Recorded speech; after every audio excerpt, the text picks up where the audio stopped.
Chapters 165 Blood Guillotine, 166 Second Battle vs. Bai Ningbing, 167 A Fourth One, 168 Lightning Lycan. Chapter Start, Chapter 165, Blood Guillotine. Ancestral Hall में मौत जैसा सन्नाटा था। Clan Elder और clan leader ने अपने सर ऐसे झुकाए हुए थे जैसे उनके दिल पर कोई भारी पत्थर रखा हो। जब एक गू मास्टर मरता है तो उसके पीछे छोड़ गए गू वॉर्म्स में उस इंसान की विल अभी भी बाकी रहती है। उन्हें जंगली गू वॉर्म्स नहीं माना जा सकता और वो हवा में मौजूद नेचुरल एसेंस को इस्तेमाल करने की अपनी काबिलियत खो चुके होते हैं। इन गू वॉर्म्स को उस खास गू मास्टर की जिंदगी का एक बड़ा हुआ हिस्सा माना जा सकता है। सबके दिल बेचैन थे। फर्स्ट जनरेशन क्लैन हेड को गुजरे कम से कम 1000 साल हो चुके थे, तो क्या उनके छोड़े हुए तरीके अब भी काम करेंगे? कोई नहीं जानता था। आखिरकार पिछली मुसीबत को भी 200 साल हो चुके थे। ये लोग पीछे क्यों हट गए? दलन पर खड़े फैंग युआन ने यह सीन देखा और उसी शक हुआ। अपनी पिछली जिंदगी में उसका कल्टिवेशन लेवल बहुत कम था, इसलिए वो क्लैन के राजों के बारे में नहीं जान पाया था। लेकिन जल्द ही उसका शरीर कांप उठा जब उसने देखा कि उड़ने वाले कीड़ों का एक ग्रुप आसमान से नीचे उतर रहा है। ये है। फैंग युआन की ईद छोटी हो गई और उनमें एक ठंडी रोशनी चमकी। लगभग 100 गू वॉर्म्स का एक झुंड था जो एक लाल बादल बनाकर नीचे उतरकर विलेज स्क्वायर पर लैंड कर रहा था। बेज बेज बेज कीड़ों के झुंड से निकली आवाजें एंसेस्ट्रल हॉल में दाखिल हुईं और क्लैन एल्डर्स ने अपने सर उठाए। उनके चेहरे पर खुशी और जोश साफ दिख रहा था। शुक्रिया महान पूर्वज, हमारी रक्षा के लिए। गू यूबो के दिल को आराम मिला जब उसने इज्जत से सर झुकाया और फिर उठ खड़ा हुआ। चलो जाकर देखते हैं, क्लैन लीडर ने आह भरी। उसके चेहरे पर खुशी, गंभीरता और दुख, एक अजीब सा मिलाजुला एक्सप्रेशन था। एंसेस्ट्रल हॉल से निकलकर बिल्डिंग की सीढ़ियों पर खड़े होकर सब देख सकते थे कि विलेज स्क्वायर पर एक लाल टॉर्नेडो तबाही मचा रहा था। यह गू वॉर्म्स सिर्फ एक उंगली के साइज के थे। उनका आकार टिड्डियों जैसा था, एक डरावने चेहरे के साथ, और पूरा शरीर लाल था। वो स्क्वायर पर बैठे गू मास्टर्स के जिस्मों में घुस गए, उनका खून और प्राइमेवल एसेंस खींचने लगे। कुछ ही सांसों के टाइम में एक कीड़ा कई और कीड़ों में बदल गया। इस तरह वक्त के साथ गू की संख्या बहुत तेजी से बढ़ गई। लगातार नए गू वॉर्म्स पैदा हो रहे थे, गू मास्टर की खाल में घुस रहे थे, फिर बाहर निकल रहे थे और फिर दोबारा अंदर घुस रहे थे। विलेज स्क्वायर पर दर्दनाक चीखें और ठंडी कराहें गूंज रही थी, लेकिन एक भी गू मास्टर भागा नहीं। आने से पहले उन्हें क्लैन एल्डर्स ने पहले ही बता दिया था। क्लैन के लिए उन्होंने खुशी खुशी अपने जिस्मों को गू को खिलाने के लिए कुर्बान कर दिया, अपनी कुर्बानी देकर क्लैन को बचाने के लिए। ये सब हमारे क्लैन के बहादुर बच्चे हैं। गू यूबो ने यह देखते हुए धीमी आवाज में कहा। रेलिंग पकड़े हुए उसका हाथ हल्का सा कांप रहा था। दूसरे एल्डर्स के चेहरे पर दर्दनाक एक्सप्रेशन था, लेकिन उन्होंने कुछ नहीं कहा। यह सिचुएशन बिल्कुल वैसी ही थी जैसा क्लैन के इतिहास में लिखा था। फर्स्ट जनरेशन एंसेस्टर ने ये गू वॉर्म्स छोड़े द और उन्हें पालने के लिए गू मास्टर्स की जिंदगी की जरूरत थी। तभी वो संतुष्ट होते और क्लैन को बाहरी दुश्मनों से बचाने में मदद करते। जब ये उड़ने वाले गू पेट भरकर संतुष्ट हो गए तो वो एक और भी बड़े झुंड के साथ दोबारा ऊपर उठ गए। पलक झपकते ही उनकी संख्या 10 गुना से भी ज्यादा बढ़ चुकी थी। स्क्वायर पर जो बचा था वो थी सफेद हड्डियों की ढेरियां, जबकि गू एक टॉर्नेडो की तरह बाहर निकले, गांव के बाहर भेड़ियों के झुंडों पर तबाही मचाते हुए। तो ये है ब्लड गिलिटीन। दलन पर खड़े फैंग युआन ने सब कुछ देखा और दिल ही दिल में सोचा, यह ब्लड गिलिटीन एक रैंक 5 गू है। इसका इस्तेमाल और इसका खाना दोनों एक ही चीज है। ये एक बहुत ही अजीब गू था। वो खास तौर पर एक गू मास्टर के जीवनदायी ओरिजिन ब्लड को खाते द और दावत के बाद वो बढ़ने लगते, 1 से 2, 2 से 4। अगर वो भूखे होते और उन्हें खाना ना मिलता तो वो एक दूसरे को खाना शुरू कर देते, अपने ग्रुप का साइज कम करके चलने फिरने के लिए जरूरी एनर्जी बचाते। अपने पीक पर ब्लड गिलिटीन आसमान और जमीन को निगल सकता था, रास्ते में आने वाले गांव को तबाह कर सकता था और कई रैंक 6 गू वॉर्म्स से भी ज्यादा डरावना था। जब वो कमजोर होता, सिर्फ 1 या 2 की संख्या में, तो उनके पास शायद ही कोई ताकत होती और वो एक रैंक 3 गू से भी बदतर था। खासकर जब ये ब्लड गिलिटीन गू, मशहूर रैंक 6 डिमोनिक गू, ब्लड डेटी में एडवांस हो जाता। दुनिया के टॉप 10 ग्रेट डिमोनिक गू में इसका नंबर 7 था। अपनी पिछली जिंदगी में जब फैंग युआन ने ब्लड विंग डिमोनिक सेक्ट बनाया था तो वो स्प्रिंग ऑटम सकाडा के बजाय पहले ब्लड डेटी को रिफाइन करना चाहता था। लेकिन हालात और कई दूसरे रीजन्स की वजह से उसी अपनी उम्मीदें कम करनी पड़ी और स्प्रिंग ऑटम सकाडा को रिफाइन करना पड़ा। ब्लड गिलेटिन्स के इस ग्रुप की संख्या 10,000 तक थी। एक टोर्नेडो की तरह बैटलफील्ड में फैलते हुए वो जहां भी जाते, भेड़ियों के झुंड चीखते और चिल्लाते। वो इधर उधर उड़ते, लाइटनिंग वुल्व्स के जिस्मों में घुस जाते और कुछ ही सांसों में लाइटनिंग वुल्व्स का खून पूरी तरह सूख जाता। लेकिन इस जानवर के खून से ब्लड गिलेटिन बढ़ नहीं सकते थे। सिर्फ एक गू मास्टर का ओरिजिन ब्लड जिसमें प्राइमेवल एसेंस हो, वही यह असर कर सकता था। एक के बाद एक लाइटनिंग वुल्व्स सूखे हुए लाशों में बदल गए, जमीन पर पड़े अपनी जान गंवाते हुए। सिर्फ बोल्ड लाइटनिंग वुल्व्स और फ्रेंजी लाइटनिंग वुल्व्स के लाइटनिंग करंट्स हाई इस ब्लड गिलेटिन का सामना कर सकते थे।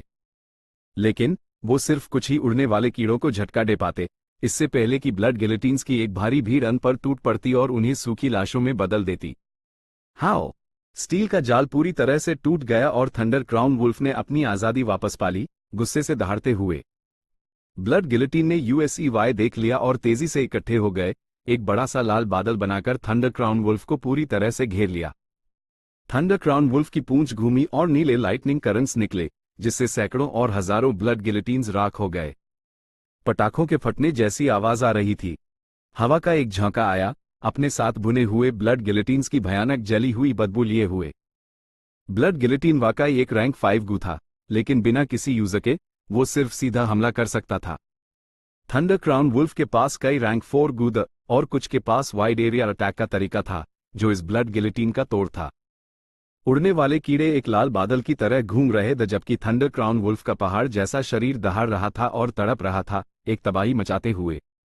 इस वक्त थंडर क्राउन वुल्फ का बड़ा शरीर ही उसकी कमजोरी बन गया था, क्योंकि उंगली के साइज के ब्लड गिलेटिन इसका फायदा उठा रहे थे। लड़ाई शादीद थी।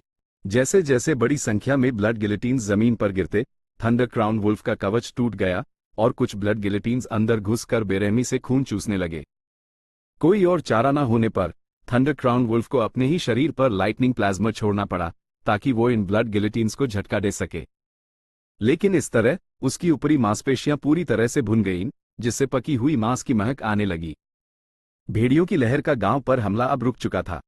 थंडर क्राउन वुल्फ के हुक्म पर कई लाइटनिंग वुल्व्स ने कीड़ों के झुंड पर हमला कर दिया। गू मास्टर्स को कह सकते हैं कि वो मौत के मुंह से बच निकले थे, और कई लोग अपनी सांस रोके इस शादीद और दर्दनाक लड़ाई को टेंशन में देख रहे थे। कीड़ों का झुंड एक मौत की महामारी जैसा था। कई लाइटनिंग वुल्व्स अंदर घुसते और जल्द ही मर जाते। लेकिन लाइटनिंग वुल्व्स की कुर्बानी ने भी कीड़ों के झुंड को भारी नुकसान पहुंचाया। ब्लड गिलेटिन की संख्या कम हो गई। पहले जो घना बादल था, अब एक पतली सी धुंध में बदल गया था, और जल्द ही वो एक छोटे से टॉर्नेडो में सिमट गया जो अभी भी हवा में उड़ रहा था। थंडर क्राउन वुल्फ ने संघर्ष किया और भाग निकला। उसका मुंह दहाड़ रहा था जब वो अपनी पूरी रफ्तार से दौड़ा। उसके शरीर में खून लगभग आधा हो चुका था। फ्लैट उसका शरीर नरम और थका हुआ महसूस हो रहा था, जबकि उसकी दौड़ने की रफ्तार नॉर्मल रफ्तार का 10% भी नहीं थी, और उसके शरीर पर बहते लाइटनिंग करंट्स भी बेहद बिखरे हुए थे। भेड़ियों के झुंडों के लीडर होने के नाते थंडर क्राउन वुल्फ के भागने से दूसरे लाइटनिंग वुल्व्स का लड़ने का जज्बा कम हो गया, और वो भी इधर उधर भागने लगे। आखिरकार हमने कर दिखाया। गू मास्टर्स ने ये देखकर उनका दिमाग सुन्न हो गया और कुछ तो जमीन पर ही गिर पड़े। उठने की उनकी हिम्मत नहीं थी। मैं सच में अभी भी जिंदा हूं। कई गू मास्टर्स का एक्सप्रेशन अजीब था, कुछ खुशी से भरे तो कुछ दुख में भी थे। भेड़ियों की इस लहर में कई क्लैंसमैन शहीद हो गए थे। बेज बेज बेज बिखरे हुए ब्लड गिलेटिन का ग्रुप आसमान में ऊंचा उठ गया, गुयू विलेज के ऊपर एक बड़ा चक्कर लगाकर बादलों में गायब हो गया। ये देखकर फैंग युआन की आंख में एक अजीब सा ख्याल चमका। थंडर क्राउन वुल्फ की हार का मतलब था कि गांव अब सुरक्षित था। असल में ज्यादातर भेड़ियों के झुंड या तो मर चुके थे या जख्मी थे, इसलिए उनकी अब उतनी बड़ी संख्या नहीं रही थी। ये भेड़ियों की लहर कह सकते हैं कि खत्म हो चुकी थी। लेकिन भेड़ियों के झुंड बदला लेते हैं, और जब तक ये मिरियड बीस्ट किंग जिंदा है, अगली भेड़ियों की लहर के दौरान वो दोबारा हमला करेगा। कई सालों तक आराम करने के बाद वो और भी चालाक और ताकतवर हो जाएगा। मौजूदा हालत में वो सबसे कमजोर था। अभी उसी मारकर उसके शरीर पर लगे गू वॉर्म्स को हासिल करना क्लैन के कुछ नुकसान की भरपाई में मदद कर सकता है। याओ जोंग, गेयान, तुम दोनों पीछे रुककर सिचुएशन संभालो। बाकी क्लैन एल्डर्स मेरे पीछे आओ और यूएस थंडर क्राउन वुल्फ पर हमला करो। गू यूबो ने जल्दी से हुक्म दिया, फिर बाकी बचे 7 लड़ने लायक एल्डर्स को गांव से बाहर ले गया, उस दिशा में जहां थंडर क्राउन वुल्फ भागा था। फैंग युआन की नजर चमकी उसने दिल ही दिल में सोचा, हालांकि क्लैन की ताकत बहुत कम हो गई है, लेकिन अभी सिचुएशन गड़बड़ नहीं है। ऊपर से इस ब्लड गिलोटिन का ओरिजिन भी अजीब है। बेहतर होगा मैं क्लैन लीडर के पीछे जाकर सिचुएशन चेक कर लूं। ऐसा कहकर वो स्टेल्थ मोड में चला गया और दलन से नीचे उतर गया। स्टेल्थ स्केल्स गू और थंडरविंग्स गू एक साथ इस्तेमाल नहीं किए जा सकते थे। थंडरविंग्स गू एक रैंक 3 गू था और एक बार एक्टिवेट होने पर यह बिजली के पंखों का एक जोड़ा बना देता था जिसे रैंक 2 स्टेल्थ स्केल्स गू छुपा नहीं सकता था। रैंक 3 क्लैन एल्डर्स के सामने स्टेल्थ स्केल्स गू की छुपने की काबिलियत काम नहीं करती थी। फैंग युआन सिर्फ उनके निशानों का पीछा कर सकता था और उनके बीच एक दूरी बनाए रख सकता था, पास जाने की हिम्मत नहीं कर रहा था। जब थंडर क्राउन वुल्फ ने हमला किया तब वो रॉक क्रैक सीक्रेट केव में था और लड़ाई में हिस्सा नहीं लिया था। अगर वो अभी सामने आता तो क्लैन हेड और क्लैन एल्डर का गुस्सा यूएस पर फूट पड़ता, और अगर वो उससे सवाल करते तो वो खुद को आसानी से एक्सप्लेन नहीं कर पाता। थंडर क्राउन वुल्फ के जख्म बहुत गहरे थे, इसलिए वो तेजी से नहीं चल सकता था। आधे घंटे के बाद फैंग युआन सुन सकता था कि आगे से लड़ने और गाली गलौज की आवाज आ रही है। वो चुपके से वहां गया, एक पहाड़ी चट्टान पर चढ़कर गू मास्टर्स की लड़ाई को देखने लगा। थंडर क्राउन वुल्फ जमीन पर पड़ा था और उसके शरीर पर कई नए जख्म थे। खून लगातार बह रहा था और वो हौंफ रहा था। उसकी धुंधली ईड़ बता रही थी कि वो मौत के बहुत करीब है। बुद्धे भाई, तुम और तुम्हारे आदमियों को शर्म नहीं आती, यहां सिचुएशन का फायदा उठाने आ गए। ही गू यूबो, ये बात ठीक नहीं है। यह थंडर क्राउन वुल्फ साफ साफ हमने रोका है, अकाल से काम लो और दफा हो जाओ। गू यूबो और बाई क्लैन लीडर आमने सामने एक दूसरे से सतर्क। भेड़ियों के ठिकाने में 3 थंडर क्राउन वुल्फ्स दी, सभी मिरियड बीस्ट किंग्स, हर एक के पास 10,000 लाइटनिंग वुल्फ्स के झुंड थे। लेकिन वो एक साथ नहीं रहते और ना ही एक दूसरे पर हावी हो पाते थे। भेड़ियों के झुंडों की हरकतें मिलकर काम करने पर निर्भर करती थी। तीनों थंडर क्राउन वुल्व्स में अकाल थी, हर एक ने 3 बड़े जानवरों के ग्रुप्स को शिकार के लिए निशाना बनाया। उनकी नजरों में इंसान भी जंगली जानवर थे और यहां तक कि शिकार भी। उनकी समझ में भेड़ियों की लहर एक बहुत बड़ा शिकार का सेशन था। किंग माओ पहाड़ पर जोंग, गू यू और बाई क्लैन सैकड़ों सालों से जी पा रहे थे। जाहिर है सबके पास अपने अपने ट्रम्प कार्ड्स थे। जोंग क्लैन सबसे कमजोर था, अभी भी भेड़ियों की लहर से मुश्किल से लड़ रहा था। बाई क्लैन इन सालों में ऊपर उठा था और उनकी कुल ताकत गू यू क्लैन से ज्यादा हो गई थी। एक थंडर क्राउन वुल्फ को मारकर और भेड़ियों की लहर को पीछे धकेलने के बाद बाई क्लैन लीडर अपने क्लैन एल्डर्स को गू यू विलेज लगाया, कुछ मौके तलाशने की कोशिश कर रहा था और उन्हें सच में ऐसा मौका मिल गया। इसलिए उन्होंने इस घाटी में थंडर क्राउन वुल्फ को रोक लिया। थंडर क्राउन वुल्फ के शरीर पर कई गू वॉर्म्स दी और कुछ तो रैंक 4 के भी थे। थंडर क्राउन वुल्फ का खून, हड्डी, ईल्ड और खाल सभी कीमती रिफाइनमेंट मटेरियल थे। गू यू क्लैन उन्हें नेचुरली जाने नहीं देता और शादीद गुस्से में उन्होंने हमला कर दिया। ही फैंग युआन, तुम सच में आ गए। मैं कब से इंतजार कर रहा था। पहाड़ की दीवार पर एक ठंडी हंसी सुनाई दी। फैंग युआन ने सर उठाया तो देखा कि एक सफेद कपड़ों वाला नौजवान आसमान से नीचे उतर रहा है और एक आइस ब्लेड उसके चेहरे की तरफ एकदम कातिलाना इरादे से बढ़ रहा है। Chapter 166, second battle versus Bai Ning Bing. उसके बाल बर्फ जैसे सफेद और ईरू नीली सफेद कपड़ों में एक हाथ वाला शख्स। बाई निंग बिंग के अलावा और कौन हो सकता था? आइस ब्लेड उसके जिस्म को छूने से पहले ही फैंग युआन को पीछे से एक अजीब सी ठंडक का एहसास हुआ, जैसे कोई धूमकेतु जमीन से टकरा रहा हो, ठंडे कातिलाना इरादे से भरा हुआ। फैंग युआन की काली पुतलियां खतरे में भी स्थिर थीं। वो पीछे की तरफ कूड़ा और स्काई कैनपी गू में प्राइमेवल एसेंस डालकर खुद को बचाने के लिए एक सफेद कवच बना लिया। बम! आइस ब्लेड जमीन पर जोर से टकराया और उसी पाल जमीन से सफेद बर्फ के नुकीले टुकड़े निकले, ऊपर की तरफ फूट पड़े। स्वूश! नुकीले बर्फ के टुकड़े उस दिशा में ऊपर की तरफ चुभ गए जिधर फैंग युआन पीछे हट रहा था, एक बर्फीला रास्ता बनाते हुए। फैंग युआन ने आसानी से कलाबाजी लगाई और उनसे बच गया। पहाड़ का रास्ता टांग था, इसलिए वो किनारों से होते हुए घाटी की तरफ फिसल गया। ही फैंग युआन, ओ फैंग युआन, ऐसा क्यों है कि जब भी मैं तुझे देखता हूं मुझे तुझे मारने की शादीद ख्वाहिश होती है? बताना। बाई निंग बिंग जोश से कांपते हुए पागलों की तरह हंसा। उसकी हंसी ने घाटी में मौजूद दूसरे गू मास्टर्स का ध्यान खींच लिया। बाई निंग बिंग और फैंग युआन को देखकर उनके एक्सप्रेशंस अलग अलग थे। लॉर्ड बाई निंग बिंग, मैं आपकी मदद करता हूं। एक बाई क्लैन का गू मास्टर जो पहले साइड में खड़ा था चिल्लाया और फैंग युआन की तरफ हमला कर दिया। क्लैन लीडर, ये हमारे क्लैन का फैंग युआन है। गू यू क्लैन के गू मास्टर्स चिल्लाए। मुझे पता है। क्लैन लीडर गू युबो का एक्सप्रेशन अजीब था और उसने बाई क्लैन लीडर के हमले से बचते हुए फैसला किया, चिल्लाते हुए, पहले सारा मटेरियल अपने कब्जे में लो। फैंग युआन भेड़ियों की लहर आने से पहले ही अजीब तरह से गायब हो गया था, जिससे गू यू के बड़े लोग यूएस पर बहुत शक कर रहे थे। ऊपर से बाई क्लैन के गू मास्टर्स का शादीद प्रेशर का मतलब था कि कोई भी फैंग युआन की मदद के लिए आगे नहीं आया। बाई निंग बिंग ने मदद आते देखी तो गुस्से से आग बबूला हो गया, इस आदमी पर चिल्लाते हुए, निकल यहां से, ये मेरी लड़ाई है, बीच में मत पड़। लॉर्ड बाई निंग बिंग, आपने एक हाथ खो दिया है और आपकी लड़ने की सहमता कम हो गई है। आप हमारे बाई क्लैन की उम्मीद हैं, आपको कुछ नहीं हो सकता। मुझे ये रुकावट आपके लिए साफ करने दीजिए। बाई क्लैन का गू मास्टर चिल्लाया और उछला, फैंग युआन की तरफ बढ़ते हुए। उसने अपना गू वर्म एक्टिवेट किया, दोनों हाथ एक नारंगी पीले रोशनी से चमक रहे थे। बम! उसने हल्के से जमीन पर हाथ मारा और रोशनी जमीन में समा गई। तुरंत ही जमीन से एक गुठली उभरी। कीचड़ की गुठली फैंग युआन की तरफ बड़ी और बड़ी होती गई। अचानक कीचड़ की गुठली फट गई और एक पीले रंग का कीचड़ का हाथ निकला। ये हाथ बहुत बड़ा था, एक एडल्ट इंसान जितना लंबा, और उसने फैंग युआन को पकड़ने की कोशिश की। उसकी ताकत और प्रेजेंस से दूसरों को घुटन महसूस हो रही थी।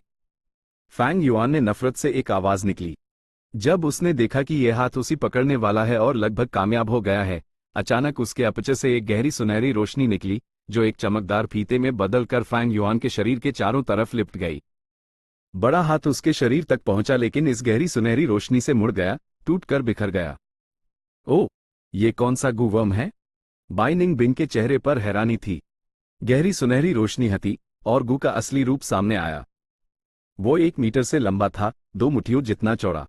उसका गहरा सुनहरा एक्सोस्केलेटन दबदबा दिखा रहा था जबकि उसके शरीर के किनारों पर लगे तेज रेजर ब्लेड्स ठंडी रोशनी से चमक रहे थे। Chainsaw golden centipede! Fang Yuan चिल्लाया, अपना दाहिना हाथ आगे बढ़ाते हुए। उसकी मुट्ठी बैंड थी। चेनसॉ गोल्डन सेंटिपीड के कई हिस्से तेजी से उसके शरीर पर चढ़ गए। उसका शरीर एक सांप की तरह मुड़ता और घूमता हुआ उसके दाहिने हाथ के चारों तरफ लिपट गया। उसका मुंह खुला और उसने फैंग युआन की दाहिनी मुट्ठी को एक ही बार में निगल लिया, यहां तक कि उसकी आधे से ज्यादा कलाई भी निगल ली। फैंग युआन का हाथ घुमा और मीटर भर लंबे सुनहरे सेंटिपीड ने अपनी पूंछ हिलाई। हवा में उसने एक आग बनाया, एक तेज आवाज निकालते हुए। इस पल सुनहरे सेंटिपीड ने अपने शरीर को जितना हो सके सिकोड़ लिया। उसकी लगभग 2 मीटर की लंबाई सिकुड़कर 1.5 मीटर हो गई। साथ ही उसके पैर एक्सोस्केलेटन में घुस गए, सिर्फ 2 कतार रेजर ब्लेड्स की छोड़कर। एक नजर में फैंग युआन ऐसा लग रहा था जैसे उसने एक गहरी सुनहरी चांदी के ब्लेड वाली, बिना हिल्ट की विशाल तलवार पकड़ी हो। मदद के लिए आया गू मास्टर हैरान था। उसने कभी नहीं सोचा था कि चेनसॉ गोल्डन सेंटिपीड को इस तरह भी इस्तेमाल किया जा सकता है। गू मास्टर का गू पालना, गू रिफाइन करना, गू इस्तेमाल करना, तीनों के लिए गहरी रिसर्च की जरूरत थी। फैंग युआन का तरीका नया और अनोखा था, उसने अपनी कल्पना को हद तक इस्तेमाल किया था। लेकिन असल में यह तरीका फैंग युआन ने इजाद नहीं किया था। 300 साल बाद एक नए डिमोनिक फैक्शन का talent, chainsaw Matt Damon, rank 4 chainsaw killer centipede का इस्तेमाल करेगा, जो रैंक 3 चेनसॉ गोल्डन सेंटिपीड के एडवांसमेंट पाथ्स में से एक था। लेकिन इस जिंदगी में फैंग युआन का इसे इस वक्त इस्तेमाल करना वाकई में पहले कभी नहीं हुआ था। मैं तुम लोगों को इसका मजा चखता हूं, फैंग युआन मुस्कुराया, अपने अपचर में प्राइमेवल एसेंस का इस्तेमाल करते हुए और यूएसईवाई चेनसॉ गोल्डन सेंटिपीड के शरीर में डालते हुए। बस बस बस! चेनसॉ गोल्डन सेंटिपीड की 2 कतार रेजर ब्लेड्स जोर से हिलने लगे, एक जंगली आवाज निकालते हुए, जिसे सुनकर दूसरों का दिल कांप उठा। थंडरविंग्स गू! फैंग युआन की एक में दृढ़ निश्चय चमका जब एक तेज आवाज के साथ उसकी पीठ पर नीले रंग के अजीब से बिजली के पंख बन गए। वुश! थंडरविंग्स फड़फड़ाए, जिससे फैंग युआन बिजली की तरह आगे बढ़ा। तेज, तेज, बहुत तेज। रफ्तार इतनी तेज थी कि बाई क्लैन के गू मास्टर की पुतलियां सिकुड़ गईं और उसी एक ठंडक महसूस हुई। मौत की महक इतनी करीब थी और वो चीखा जब उसने अपना सबसे मजबूत गू इस्तेमाल किया। उसके शरीर पर एक गहरी पीली रोशनी दिखाई दी। पीली रोशनी एक कवच जैसी थी, सिवाय इसके कि इसके पूरी तरह से बनने से पहले ही फैंग युआन पास पहुंच चुका था। उसके काले बाल हवा में लहरा रहे थे, उसकी ईड़ बिजली जैसी, एक ऐसे राक्षसी देवता जैसा लग रहा था जो बुरे सपनों से निकला हो, इस फानी दुनिया में कत्ल व गारत मचाने आया हो।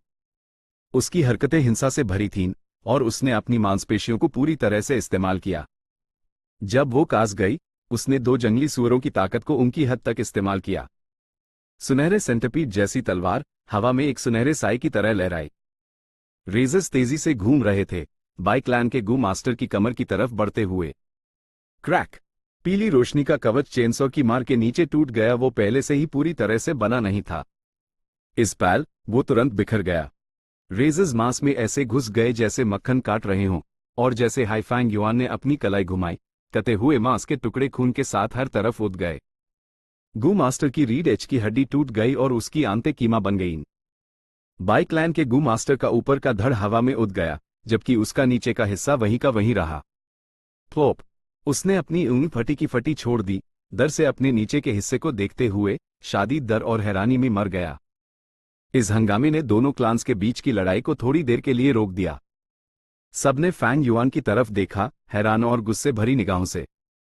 ये बाइक क्लैन का गू मास्टर भी एक रैंक 3 एल्डर था और थोड़ा मशहूर भी था। लेकिन फैंग युआन के आक्रामक, हावी हमले के नीचे वो तुरंत मारा गया। फैंग युआन का शरीर अभी भी खून से सना हुआ था, बाइक क्लैन के गू मास्टर का मांस अभी भी उसके कपड़ों पर चिपका हुआ था।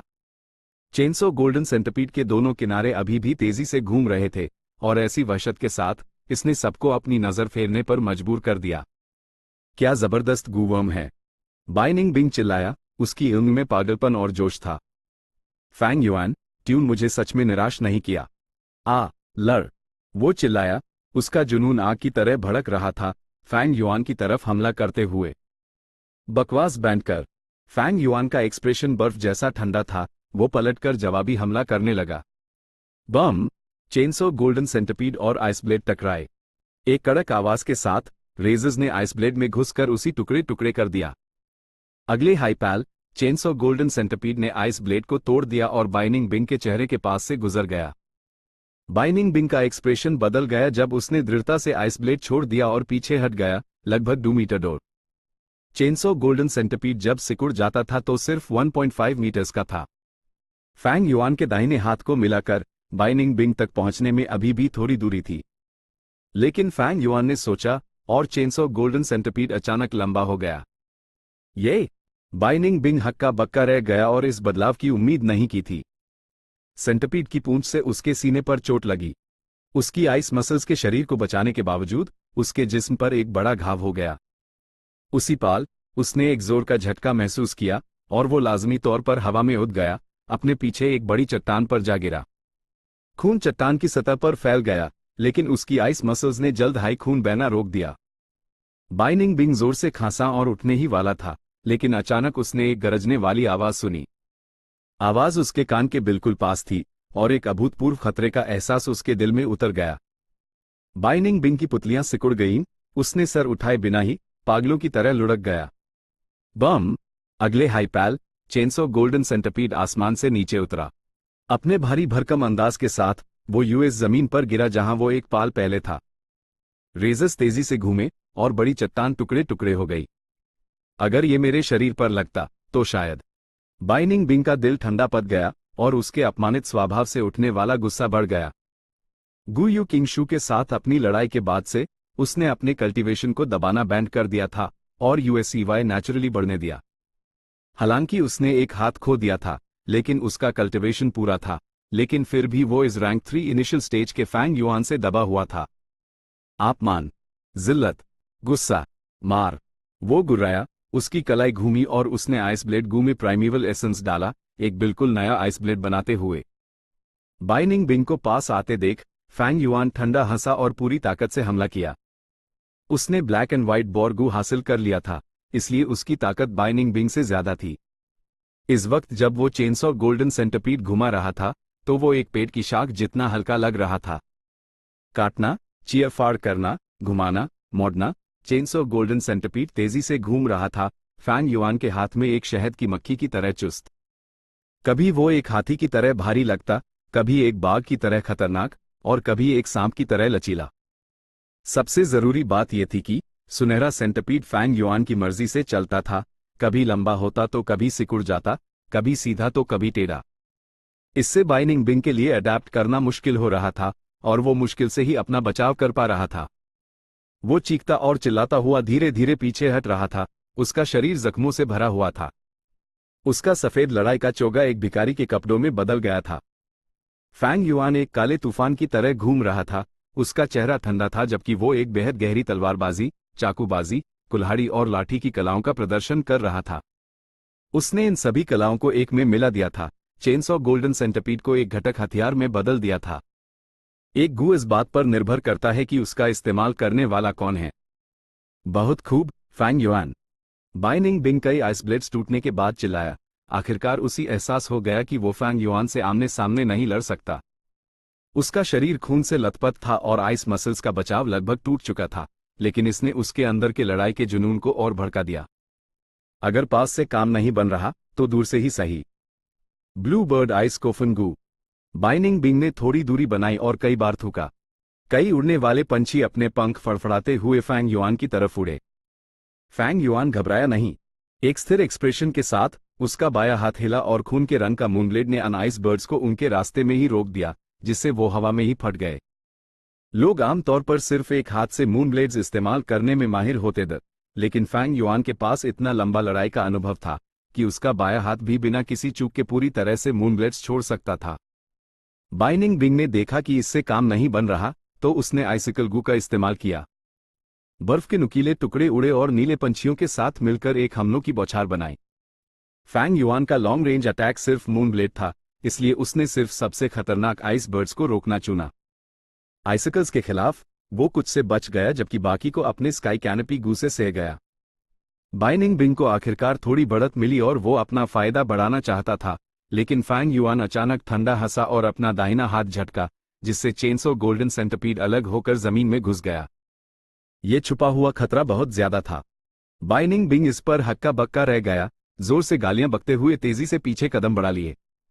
चैप्टर 167, अ फोर्थ वन। ट्यून मुझे मजबूर कर दिया। बाइनिंग बिंग ने दांत पीसते हुए एक आइस ब्लेड बनाया। साथ ही उसने अपना स्वर्ल गू और फियर्स विंड गू एक्टिवेट किया। सफेद आइस ब्लेड का तूफान एक बार फिर आ गया। शुरू में यह सिर्फ एक हल्का सा झोंका था, लेकिन बहुत जल्द इसका आकार बढ़ गया और बर्फीली हवाएं दहाड़ने लगी जब बर्फ का तूफान फैला। जमीन धीरे धीरे सख्त बर्फ से ढक गई, जिससे चेनसॉ गोल्डन सेंटिपीड को बाहर निकलकर हमला करने से रोका जा सके। यह आइस ब्लेड तूफान बाइनिंग बिंग का एक अनोखा मूव था। साफ तौर पर इसने northern dark ice soul physique के लड़ाई के टैलेंट को दिखाया।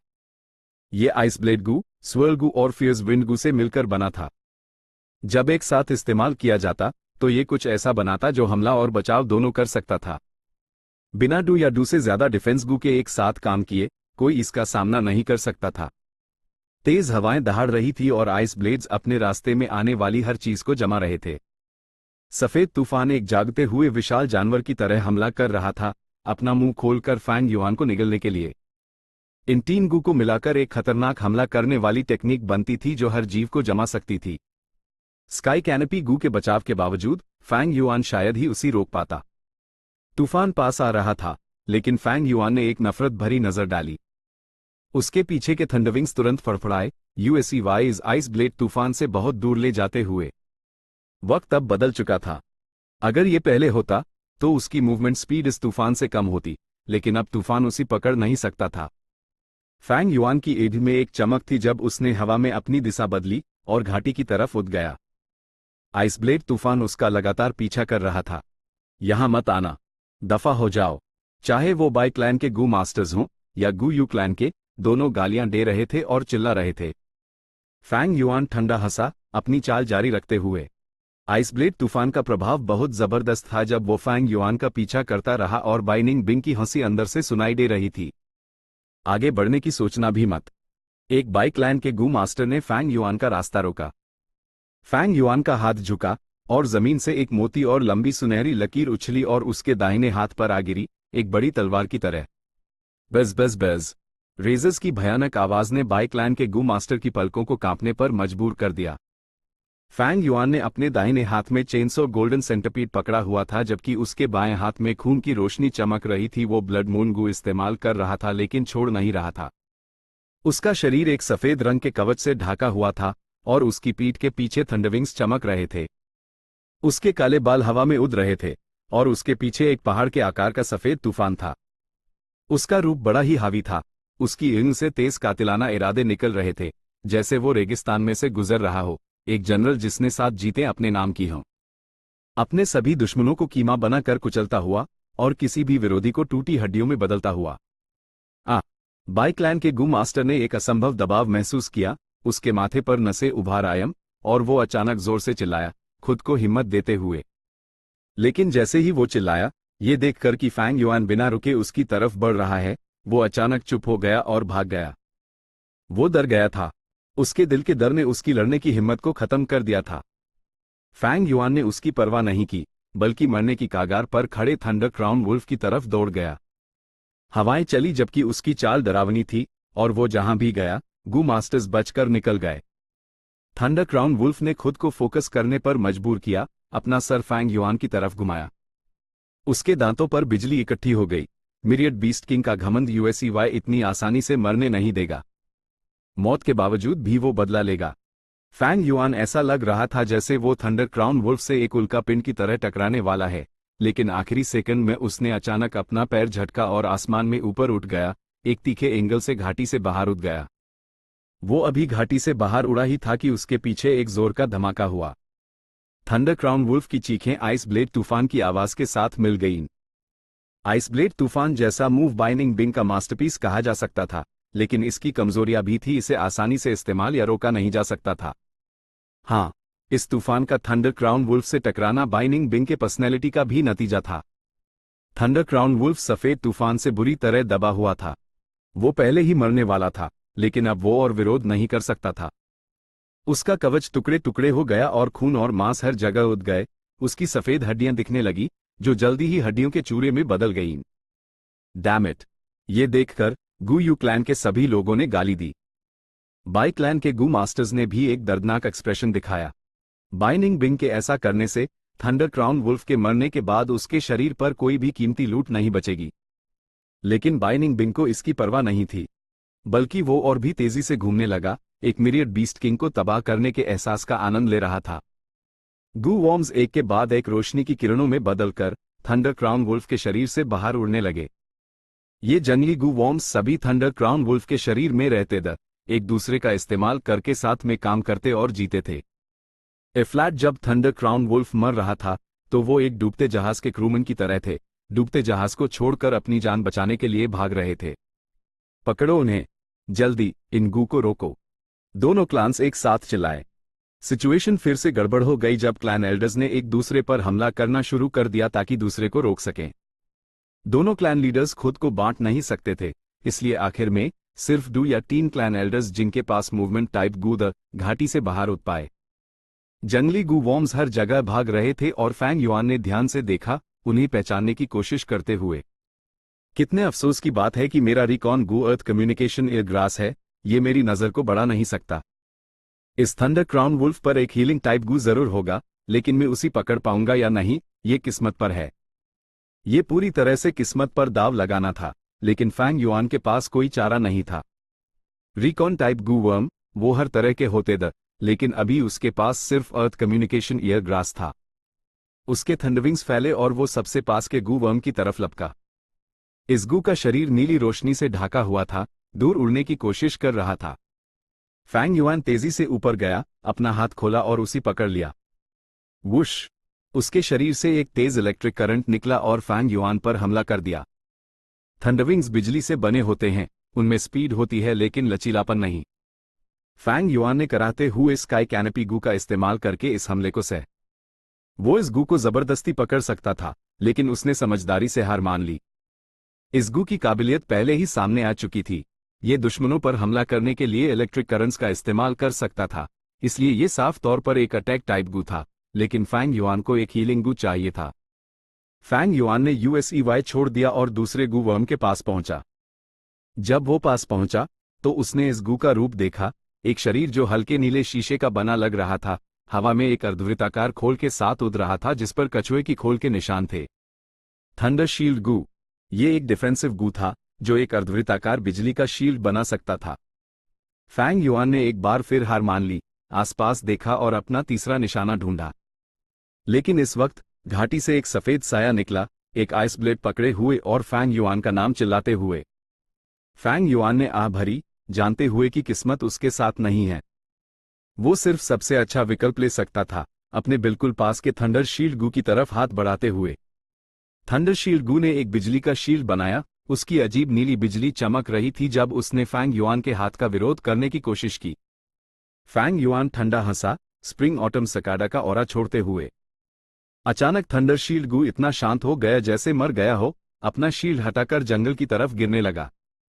फैंग युआन ने हाथ हिलाया और उसी अपने हाथ में पकड़ लिया, अपना प्राइमेवल एसेंस छोड़ते हुए, और तुरंत उसी रिफाइन कर लिया। स्टेल्थ स्केल्स गू। उसके पूरे शरीर पर लहरें बनी और वो मौके पर ही गायब हो गया। फैंग युआन, बाइनिंग बिंग चिल्लाया, जबकि उसकी ऊँग बिजली से चमक रही थी। यह रैंक 3 लाइटनिंग आई गू था, जो बिजली की ताकत का इस्तेमाल करके स्टेल्थ को तोड़ता था। लेकिन इसमें आर पार देखने की दृष्टि नहीं थी। फैंग युआन ने यह नोटिस किया, और हालांकि वो स्टेल्थ था, वो जंगल का इस्तेमाल करके भी खुद को छुपा सकता था।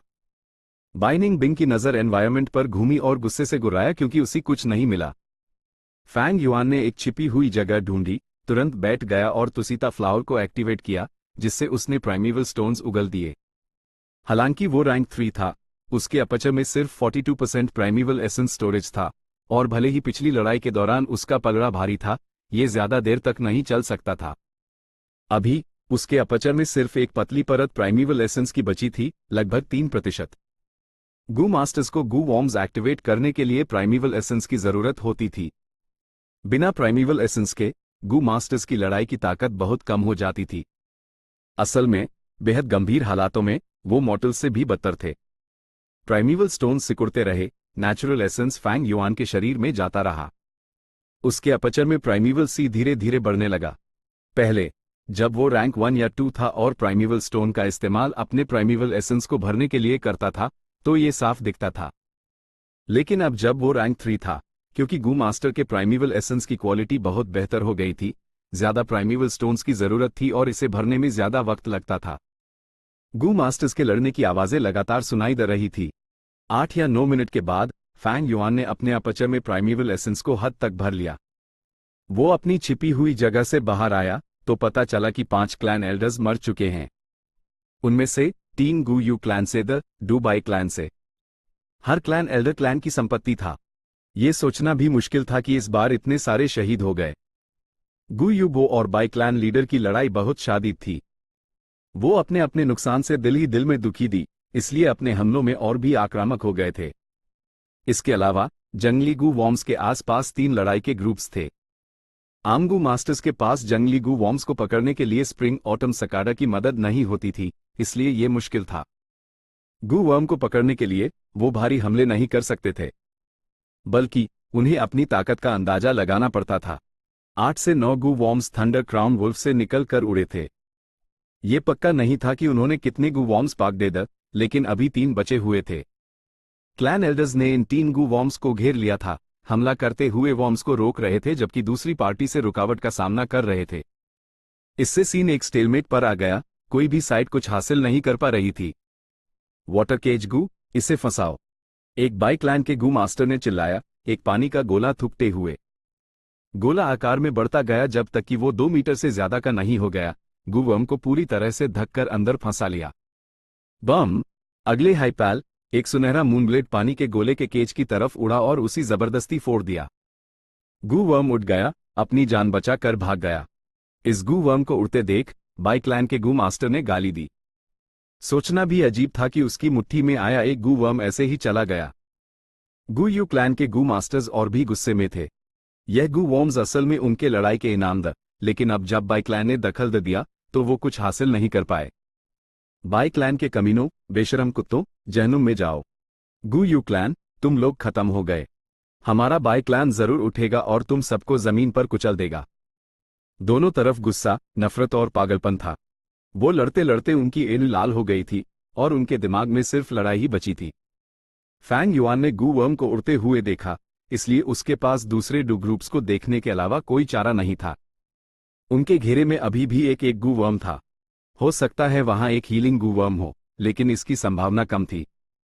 फैंग युआन जानता था कि इस दुनिया में हर ख्वाहिश पूरी हो जैसी चीजें नहीं होती, लेकिन फिर भी वो कोशिश करना चाहता था।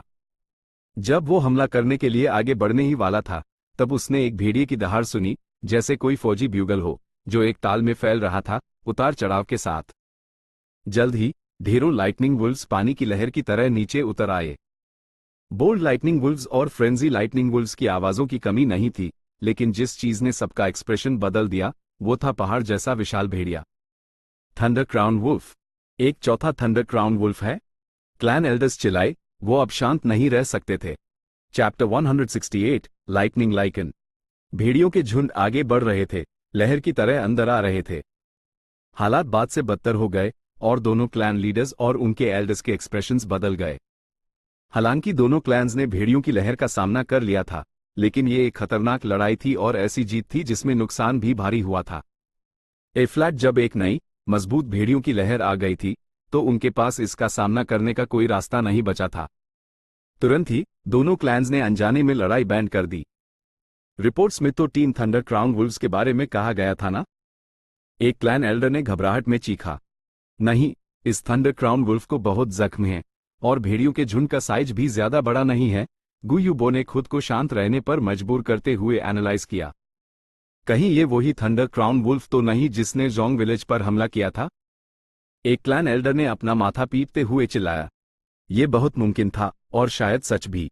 क्लैन एल्डर्स गंभीर द जब एक ने कहा, उनका यहां आना, इसका मतलब ये नहीं कि जोंग क्लैन पहले ही अनजोंग विलेज वालों का सत्यानाश हो। वो इतने निकम्मे कैसे हो सकते हैं? भेड़ियों की एक लहर तक नहीं रोक पाए, किसी ने गाली दी। लेकिन कुछ लोग आशावादी थे। देखो, इस थंडर क्राउन वुल्फ के अगले पैर जख्मी हैं, मांसपेशियां सब सूख गई हैं। उन्होंने आवाज की तरफ देखा और ऑब्जर्व किया, कुछ खोई हुई हिम्मत वापस आई। ये सच था। इस थंडर क्राउन वुल्फ के पिछले पैर विकसित द, लेकिन अगले पैर छोटे द, सूखी हुई मांसपेशियों के साथ। इसकी वजह से वो दौड़ते वक्त सिर्फ पिछले पैरों का इस्तेमाल कर रहा था, एक कंगारू की तरह आगे कूदते हुए। रुको, ये एक थंडर क्राउन वुल्फ नहीं लग रहा। बाई क्लैन लीडर ने अचानक कुछ सोचा और काम गया। Lightning lichen. फैंग युआन के पास पहले से ही जवाब था। 5 बाघ पर एक लामासू, 3 कुत्ते पर एक मोलोसूस, 10 भेड़िए पर एक लाइकन। लाइकन भी एक तरह का भेड़िया ही था, लेकिन वो एक भेड़िए से कई गुना ज्यादा होशियार था और आमतौर पर एक भेड़ियों के झुंड का स्ट्रैटेजिस्ट होता था। उनके सामने जो लाइटनिंग लाइकन था, वो दिखने में एक थंडर क्राउन वुल्फ जैसा लग रहा था, इसलिए एक रिकॉन गू मास्टर का कंफ्यूज होना बहुत आम था। लेकिन वो एक असली मिरियड बीस्ट किंग था और उसकी इंटेलिजेंस इंसानों से कम नहीं थी। यह लाइटनिंग लाइकन, हालांकि फिजिकल स्ट्रेंथ में एक साधारण थंडर क्राउन वुल्फ से कम था, लेकिन उसके पास इंसानी इंटेलिजेंस थी और वो एक थंडर क्राउन वुल्फ से कहीं ज्यादा खतरनाक था। लाइटनिंग वुल्व्स की एक विशाल सेना को कमांड करते हुए कोई हैरानी की बात नहीं थी कि जोंग क्लैन उनसे मिट गया। निकलना होगा। फैंग युआन ने अपने पंख फैलाए और आसमान में उड़ गया। यहाँ के ये एल्डर्स लंबी लड़ाइयों से गुजरे थे और उनकी लड़ने की ताकत बहुत कम हो चुकी थी। वो भेड़ियों के झुंडों से नहीं निपट सकते थे और सबसे जरूरी बात, एक दूसरे के प्रति उनके शक ने दोनों पक्षों के लिए मिलकर काम करना मुश्किल बना दिया था। फैंग युआन मुड़ा और चला गया। मिरियड बीस्ट किंग कोई मजाक नहीं था। भले ही अभी भी 2 जंगली गू वॉर्म्स आसपास उड़ रहे थे, उसी परवाह नहीं थी। उसी तुरंत निकलना था, क्योंकि थोड़ी देर बाद शायद उसी मौका भी ना मिलता।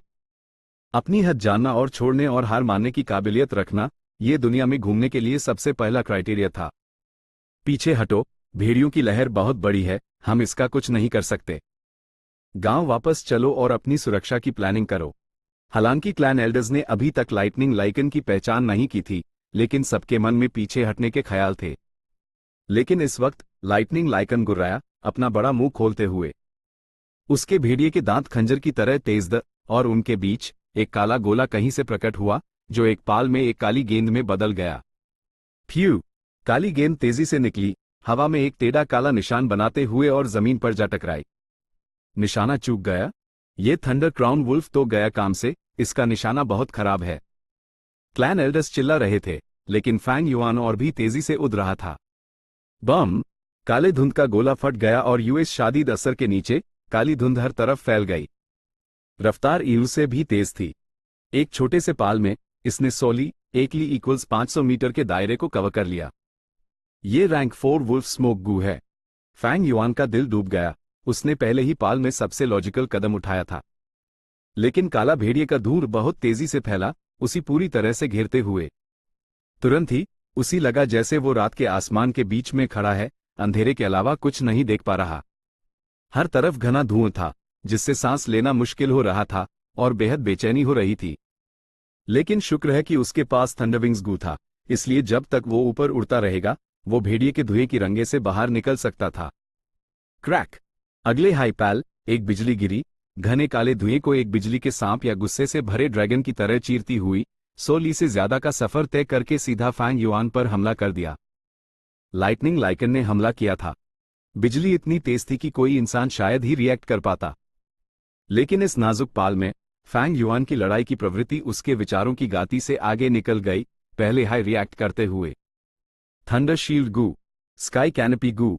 एक गोल बिजली का शील्ड फैंग युआन के सामने प्रकट हुआ और उसके शरीर पर एक सफेद कवच भी आ गया। दहाड़ती हुई बिजली एक औंध फोड़ देने वाली चमक के साथ चमकी, जैसे कोई स्वर्गीय ड्रैगन दहाड़ रहा हो, बिजली के शील्ड से टकराते हुए। शील्ड 1 सेकंड से भी कम चला और बिजली के शादीद जोर के नीचे टूट गया। बिजली फैंग युआन पर गिरी। अस्पैल, भले ही उसने अपनी एंड बैंड कर ली थी, फिर भी उसी रोशनी अपनी पुतलियों से गुजरती हुई महसूस हुई। एक शादीद ताकत ने यूएस पर हमला किया, जिससे वो नीचे गिर गया। वो बेहोश होने ही वाला था जब इलेक्ट्रिक करंट्स हिले, उसकी मांसपेशियों को सुन्न कर दिया, लगभग उसी सांस लेना भुला दिया। प्लॉप! वो जमीन पर गिरा। उस होश तब आया जब शादीद दर्द यूएस पर लहरों की तरह टूट पड़ा। उसने शादीद दर्द और सुन्न होने को बर्दाश्त किया और उठने की कोशिश की। थंडर शील्ड गू पहले ही मर चुका था, जबकि थंडरविंग्स गू को चोट लगी थी और वो मुश्किल से जिंदा था। उसी अब इस्तेमाल करना नामुमकिन था। स्काई कैनपी गू भी बुरी तरह जख्मी था, काफी थका हुआ लग रहा था। आखिरकार उसी इतने मजबूत इलेक्ट्रिक करंट से मारा गया था। लाइटनिंग लाइकन का हमला एक रैंक 4 गू वर्म की पूरी ताकत का प्रदर्शन था। एक गू वर्म जितना आगे बढ़ता है, रेल्म्स के बीच का अंतर उतना ही बड़ा होता है। एक रैंक 4 गू वर्म के हमले के लिए कम से कम 2 रैंक 3 गू की जरूरत होती थी। लेकिन लाइटनिंग शील्ड गू इसलिए मर गया क्योंकि पिछली लड़ाई ने उसी पहले ही काफी जख्म दे दिए थे। सोचना भी मुश्किल है कि इस लाइटनिंग लाइकन ने मुझे इतनी अहमियत दी। फैंग युआन ने कड़वाहट से हंसते हुए आसपास का जायजा लिया। उसके चारों तरफ अंधेरा था, घने धुएं से भरा हुआ। फैंग युआन दिशा नहीं बता सकता था। संभाल के, वो थंडर क्राउन वुल्फ छोटा हो गया है। अब वो एक नॉर्मल लाइटनिंग वुल्फ जितना छोटा है और झुंड में छिपा हुआ है, एक क्लैन एल्डर ने इस वक्त धुएं से चिल्लाया। फैंग युआन ने सुना और उसकी पुतलियां सिकुड़ गईं। यह लाइटनिंग लाइकन बहुत चालाक और बेहद खतरनाक था। शायद वो इन सभी गू मास्टर्स को खत्म करना चाहता था, और जब उसने फैंग युआन पर हमला किया, तो उसने दिखा दिया कि वो एक को भी छोड़ना नहीं चाहता। आसपास जल्द हायन गिंद भेड़ियों की एक चमकने लगी। उनकी गुर्राहटों की आवाजें और भेड़ियों के झुंडों के दौड़ने से हवा की आवाज सब फैंग युआन को सुनाई दे रही थी। ऐसे अंधेरे माहौल में गू मास्टर्स की दृष्टि बहुत बाधित थी। लेकिन भेड़ियों के झुंडों पर कोई असर नहीं था, क्योंकि उन्होंने सूंघने की शक्ति छोड़कर बेहतरीन दृष्टि हासिल कर ली थी। मुझे यहां से जल्दी निकलना होगा। क्या पता मेरा सामना इस लाइटनिंग लाइकन से हो जाए। अगर मैं उससे अभी नहीं भी मिलता, तो सिर्फ भेड़ियों के झुंडों से घिरा होना जब मेरे पास सिर्फ 40% प्राइमेवल एसेंस है, मेरे खर्च को पूरा करने के लिए काफी नहीं है। फैंग युआन ने जल्दी से दिल में सोचा, फिर उसने अर्थ कम्युनिकेशन ईयर ग्रास को एक्टिवेट किया। 10 से ज्यादा जड़ें उसके कान से निकली और बाहर फैल गईं। कई आवाजें सुनाई दी। वहां भेड़ियों की चीखें, लड़ाई की आवाजें, क्लैन एल्डर्स की घबराहट भरी गुर्राहट और मरते वक्त लाइटनिंग वुल्व्स की दर्दनाक चीखें थी। बहुत कंफ्यूजिंग था। अर्थ कम्युनिकेशन ईयरग्रास की रंगें बहुत बड़ी थी, लेकिन ये छोटी डिटेल्स नहीं समझ सकता था। फैंग युआन ने माथा सिकोड़ा, सिर्फ यूएस दिशा में सुनते हुए जहां कम शोर था। लेकिन जल्दी ही उसका सामना 100 से ज्यादा भेड़ियों के एक झुंड से हुआ। लाइटनिंग वुल्व्स काले धुएं से दौड़ते हुए आए, हर एक बेहद खतरनाक। फैंग युआन ने चेनसो गोल्डन सेंटिपीड को बुलाया और स्काई कैनपी गू को एक्टिवेट किया। रेजर्स तेजी से घूमे और सेंटिपीड एक बड़ी तलवार की तरह था, काले धुएं को चीरता हुआ और भेड़ियों के जिस्मों पर गिरता हुआ, खून और हड्डियों की बारिश करते हुए। फैंग युआन ने एक नाव की तरह हमला किया जो ऊपर की तरफ जाने की कोशिश कर रही हो, अपनी रुकावटों को हटाते हुए। कई lightning Wolves chainsaw golden centipede के नीचे मर गए। लेकिन फिर दूसरा, तीसरा, वो लगातार यूएस पर हमला करते रहे। ये लाइटनिंग लाइकन बहुत ही चतुर और शैतानी है। इसने लाइटनिंग वुल्व्स को हमें पीछे से घेरने के लिए भेजे दिया। फैंग युआन एक हाई दिशा में बढ़ रहा था और थोड़ी देर दौड़ने के बाद उसी सच्चाई का एहसास हुआ जब उसका सामना लगातार लाइटनिंग वुल्व्स से होता रहा। वो लड़ते हुए पीछे हटा। थोड़ी देर बाद वो खून से लथपथ था। प्रेशर बहुत ज्यादा था। आसपास अंधेरे से ढाका हुआ था। वो कुछ नहीं देख पा रहा था। भेड़ियों के झुंड हर दिशा से आ रहे थे और उसके लिए अकेले इससे निपटना मुश्किल हो रहा था। गु यूबो, तुम क्या कहते हो? इस वक्त बाई क्लैन के लीडर ने काले धुएं के अंदर से कहा। ठीक है, चलो मिलकर काम करते हैं और पहले यहां से निकलते हैं, गु यूबो ने चिल्लाया, जल्दी से जवाब देते हुए। ये हालात की मजबूरी थी। सिर्फ सहयोग से ही उनके पास जीने का मौका था। वरन अकेले लड़ने से वो जल्द ही अपना सारा प्राइमेवल एसेंस लाइटनिंग वुल्व्स पर खर्च कर देंगे और उनका भोजन बन जाएंगे। ये जरूर एक बुरा अंजाम होगा। हाओ फक। अगले हाइपैल एक भेड़िए की दहाड़ के साथ एक शादीद धमाका हुआ और दोनों क्लैन लीडर्स चिल्लाए। ऐप क्लैन एल्डर्स को ऑर्गेनाइज नहीं कर पा रहे थे। साफ था, लाइटनिंग लाइकन बाहर आया और उसने एक छिपा हुआ हमला किया। उसके पास इंसानी दिमाग था। आखिरकार एक बार जब उसने हमला किया तो वो दोनों क्लैन लीडर्स के प्लान में दखल देने में कामयाब रहा और क्लैन एल्डर्स के विरोध के फ्लो को बर्बाद कर दिया। दोनों क्लैन लीडर्स के बिना सीन को संभालने के लिए क्लैन एल्डर्स ईमानदारी से कैसे मिलकर काम कर सकते थे? ये एक बड़ा सवाल था। मैं अब और नहीं कर सकता। मेरा प्राइमेवल एसेंस खर्च बहुत ज्यादा है। मुझे दूसरों की ताकत उधार लेनी पड़ेगी। थोड़ी देर मार काट के बाद फैंग युआन को थकान महसूस हुई। उसके पास 2 सुअरों की ताकत थी, लेकिन अब उसी पूरे शरीर में बेहद दर्द महसूस हो रहा था। उसका प्राइमेवल एसेंस ऐप काफी नहीं था। उसके पूरे शरीर पर जख्म द, लेकिन यूएसईवाई स्काई कैनपी गू का इस्तेमाल रोकने पर मजबूर होना पड़ा। चेनसो गोल्डन सेंटिपीड का शरीर धुंधला था। उसके रेजर्स पहले ही खराब हालत में थे। एक छोटे से समय में उसने लगभग 1000 भेड़ियों को मार डाला था और यूएस संख्या में बोल्ड लाइटनिंग वुल्व्स भी थे।